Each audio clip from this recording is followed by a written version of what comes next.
Hi guys, Alberto here. Brad King with KR Tactical Solutions, and today we're going to be doing a bit of sparring. Okay. It's very important to note that this is not something that you can try at home. If your kid's watching for sport purposes and you're trying to learn the basics of kickboxing or boxing, this is not something that you want to take lightly. Only spar with trained professionals around. This is not something you play. You don't ever play boxing. It's very dangerous. Now, as far as what we're going to do today, we're going to spar with kickboxing rules, American kickboxing rules, well, really Muay Thai rules, so we'll do some clinching as well. We can throw elbows, knees, kicks, and punches. All strikes are fine. Obviously, if someone's on the ground, we're going to let them up. What you would also like to keep in mind is that if you're learning this for self-defense scenarios, don't take any of the rules account. For self-defense scenarios, if you're a woman, by all means poke people in the eyeballs, knee them straight in the groin. None of this stuff applies if you're trying to save your own life.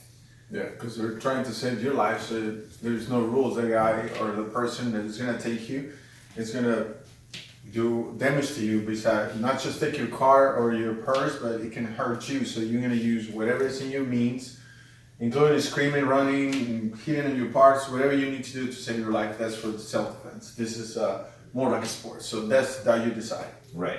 So today I'm going to be wearing hand wraps. He's not going to be wearing hand wraps. I've got the more boxing style gloves. Alberto's got the Muay Thai style gloves. They're a little tighter. We both have different style shin guards on, as you can see, so we're rocking all kinds of different equipment that you guys can see. He's got elbow pads just in case I catch one to the face, he doesn't split me open. Also, it helps protect his elbow bone from maybe the top of my head if he accidentally hits me there. We won't be wearing head gear today. I would suggest anyone who spars in Muay Thai wear headgear. We're not going to be wearing headgear because I am just too handsome for it, I believe. Not sure. Alberto isn't wearing it either. But either way, no headgear today. We want you guys. We want to be able to see what's going on. We want you guys to see the facial expressions, and we want to also be able to explain what we're doing. Sometimes, like halfway through sparring. So no headgear, but stay tuned. It's going to be a lot of fun. Again, you guys, do not try this at home at all. Kids, please don't try this at home, and do not spar unless there's an adult or a trained professional around. Awesome. So we'll be in a minute. We're going to go to a different location, and then we're going to start going with the training. So hope you like it. Hey guys, so we're out here in the yard. We're getting ready to spar. I got Hayden here. Hayden is a trained kickboxer as well. So we got Hayden. Alberto's also going to spar with us today. So it's very important to when you do spar outside. The ground's probably soft enough to where you can take some tumbles and fall a bit. But if you're around pine trees or anything like that, you want to keep, you see we have rocks here in the background. You want to keep clear of rocks or pine cones or anything like that. So stay tuned. You're going to see some hard hits, and hopefully nobody gets knocked out. Hi guys, we're gonna start sparring. Brad here and Alberto, and so we're gonna do a few rounds, and we may possibly think. All right. Don't forget to wear your mouth guards. Very important.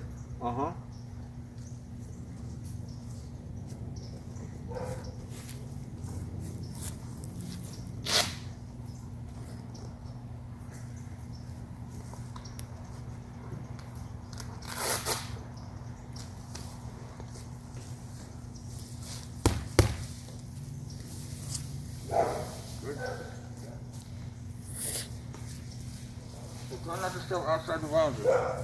Okay. So keep that one down, this one up, right? Like that.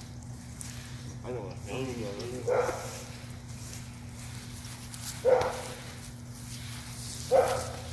Okay.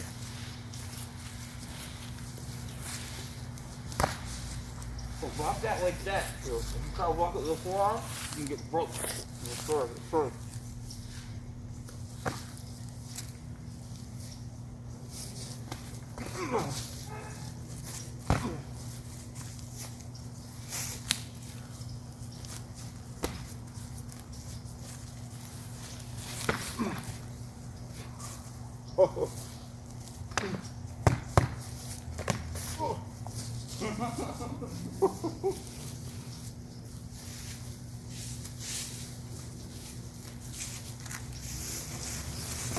Yeah, Superman. Look alive.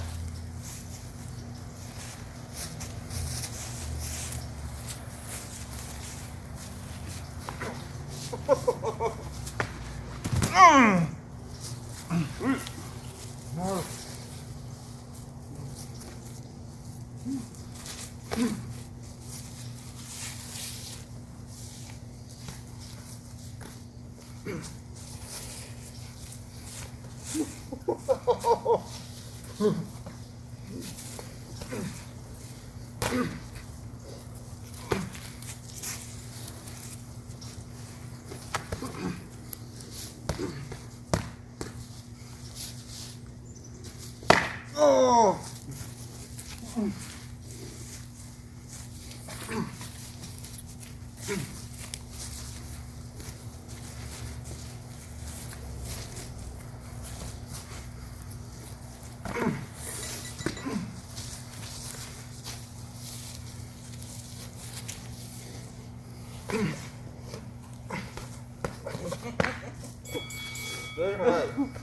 Before round 2, I just wanted to go over a few things. Now, in that first round, you saw me catch Alberto's kick, and Alberto sat there with my leg, or I had his leg, and he had one leg planted, so I went ahead and swept him, and he fell. Now, the defense for that is going to be this. If I kick Alberto here, and he has my leg, I want to try to close the distance as quickly as possible and get my leg to the ground. That's one type. Otherwise, I could kick here. Alberto has my leg. Now I get in the clinch and I throw this knee into the body. Okay. Other two other defenses we can do, as well as you should not defend these roundhouse kicks with your arms. So I threw a roundhouse kick. In boxing, you tend to try to block everything with your arms, which of course is what you have to do. But the shin is going to be a forearm in a fight, and that forearm is going to break in half. You'll see me do that a lot, where I'll try to block a kick with my arm, just because I come from a boxing background, and it's hard to unlearn things, right? But we have to do that, because if we don't, one day your forearm is going to break.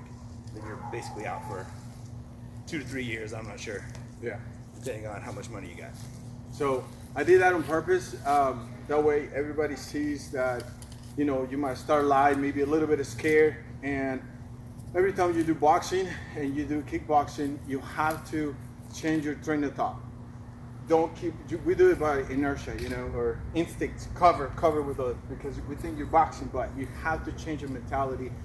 You need to know that you're doing kickboxing, so stop your hand and raise your leg, always. Best way, like Touch this, block.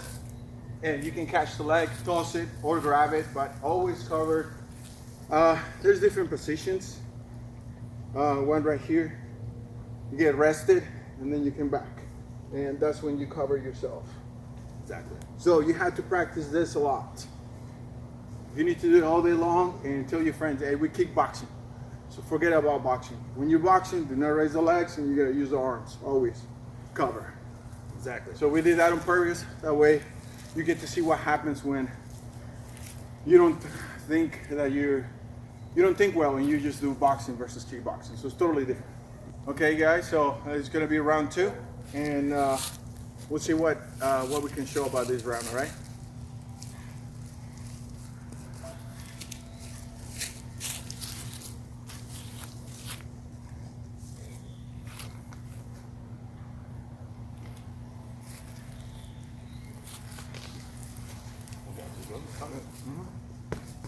Okay.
All right, guys. So we're gonna talk about second round, the one we did a minute ago.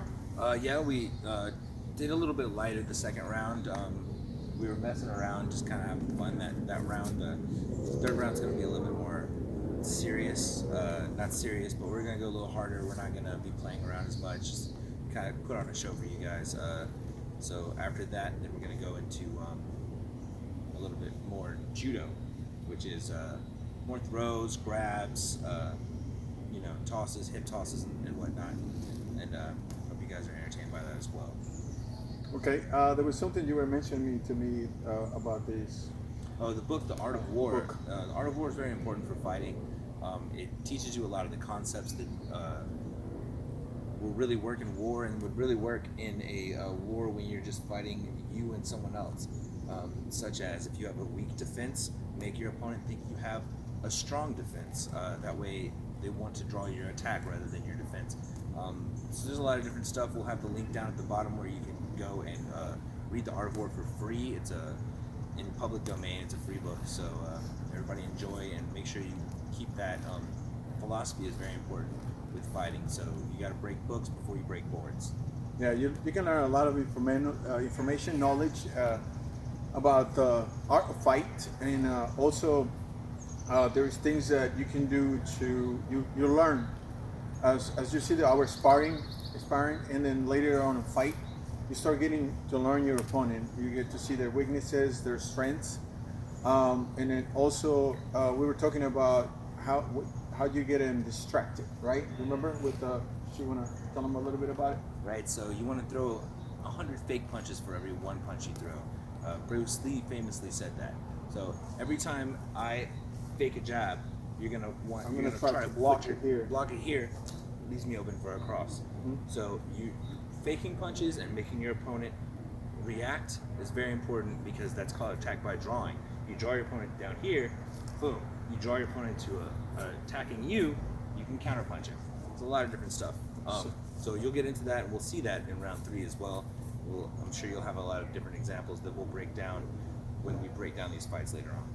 So you'll get to see where I'm trying to fight him aggressively, but he's gonna I'm gonna look back because he's gonna fake so much that I'm gonna miss a lot of hits. He's gonna hit me a lot because I'm thinking he's fighting straightforward, but he has this technique where you don't know where he's coming from. So that's a good thing that you can use to your advantage. Exactly. So we hope you guys have fun and enjoy the fights. Okay, so we're gonna get ready. You get your mic guy. I'm gonna put the timer for 3 minutes.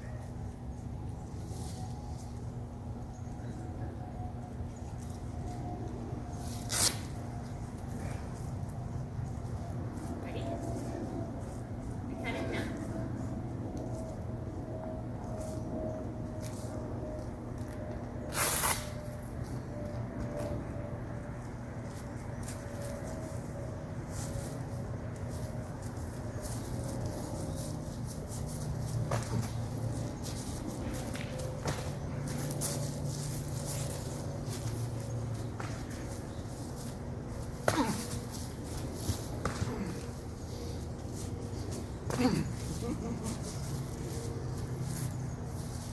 Mm-hmm.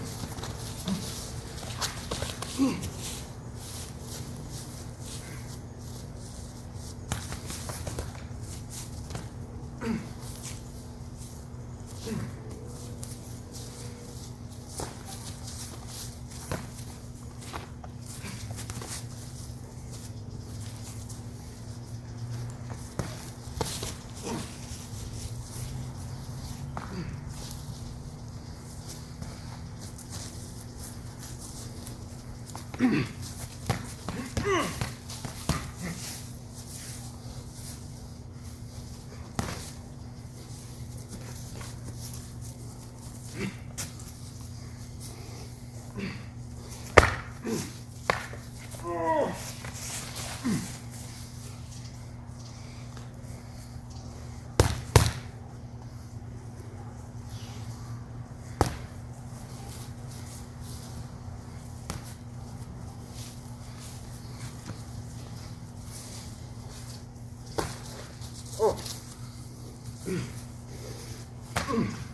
job.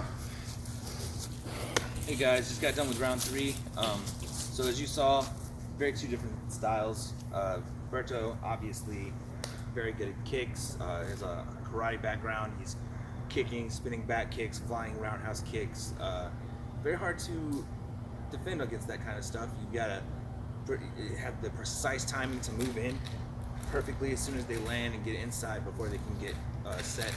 My strength obviously is not kicks, it's more boxing. I come from a boxing background, from a sumo background, so it's hard for me to incorporate kicks into stuff, but hope you enjoyed that. It was pretty intense at times for sure. At least for me it was. Yeah, it was tough. I have a strength, I don't get as tired, and I can throw a lot of kicks. Then boxing, he's more into boxing, I'm more into kicks. But I had to be very careful. He can grab my legs, and I had to immediately, like he said, grab his neck, break my leg off, because he's gonna toss me in the ground. I know I'm taking my chances, but I can last longer. If your strength is your legs or more in your hands boxing, use that in your advantage. As you see, sometimes after I was kicking, I went and retreat. I know the right way is to stay forward. Sometimes I stay behind, even though I risked him hitting me in the back. But I was at the same time protecting. You know, I know I'm finished my kick. I cannot just immediately show up, you know. So I had to regain strength. I can use my back to protect myself, even though it may hit me here. I'm still good at taking hits and head or the back. Then once again, my strength, I can kick back, or I can return forward and start boxing. So use your strength as you see convenient. So, and there was a times that I didn't know if he was gonna hit me. So you have to, this is the time where you test your opponent. You check what is he doing. You learn him as, is he more a defensive guy, is more attacking guy. So all that helps. Exactly, you have to throw a jab, make them throw a jab, find out where their range is. Where are you safe? And where's the zone where you can float in and out of being hit or not being hit? So once you find your range, you can get inside, make the attack, and get out if you're not the longer opponent. If you're the longer opponent, then you can find your range and continuously jab in a spot where your opponent cannot counterpunch you. It's very important to find your range in a fight, and to do that, you have to jab, you gotta move around a lot, and you gotta get out there and put yourself out there and fight. Yes, one more thing. There was times where I have a lot of strength And if I had the opportunity and I see him tired or not too focused, that's when I'm gonna start punching. If I can squeeze a few punches or get close to him and use him to him, he's really good. So that's why it's hard for me to attack him. So I had to use my legs to kind of keep him away, kind of get him hurt, get him tired. Then I can start hitting him. So just learn your technique, take advantage of your strengths, and we'll move forward. We're gonna do a few more sparring videos, and then later on we're gonna get into fights. We're still gonna use protective equipment because we don't wanna end after 3 rounds blooded and going to the hospital. So, but we're gonna do more sparring, and then we're gonna start going into fights. For today, it's gonna be the end on this. We're gonna do more videos on sumo, on Sumo, judo, on on different martial arts that are advantageous to learn and really advantageous to build to your repertoire if you want to keep yourself defended just throughout life. Correct. All right, guys. I hope you liked the video. Please subscribe if you haven't subscribed to our channel, KR Technical Solutions, and thank you for watching. Thanks, guys. See you.